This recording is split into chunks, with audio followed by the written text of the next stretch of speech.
আমার বাংলাদেশ 2024 সালে দ্বিতীয়বারের মতো স্বাধীনতা লাভ করেছে।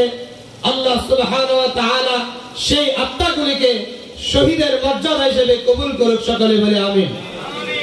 এই বিজয়ের পিছনে আরেকটি অবদান ছিল, সেই অবদানকে আমরা অনেকেই জানি না।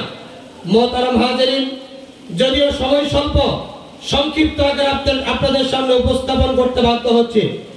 গত আগস্টের 3 তারিখ শনিবার, যেই দিন ছাত্র জনতা ঘোষণা করলো অসহযোগ আন্দোলনের, সেই বলে ইসলামী আন্দোলন বাংলাদেশ এই রাজনীতি হলো একটা ইবাদত। আমরা বিগত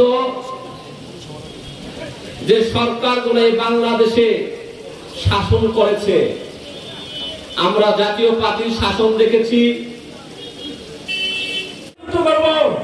এবং আমরা আশা করি আগামী দিনে 300 আসনে আমরা ইসলামী আন্দোলন বাংলাদেশ ধর্মসভার পক্ষ থেকে বিপ্লবী শুভেচ্ছা ও অভিনন্দন জানাই। তাকবীর, নারায়ে তাকবীর।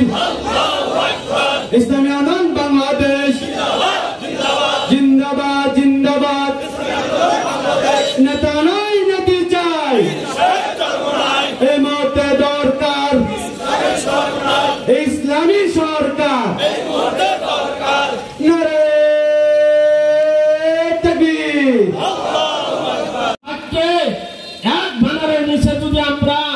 এই নির্যাতন আমরা সেটা মঞ্চের বিভিন্ন সম্মানিত উলামায়ে কেরাম আমাদের মঞ্চে উপস্থিত আছেন। ঘোষণা করা ইসলামী আন্দোলন বাংলাদেশ সংখ্যালঘু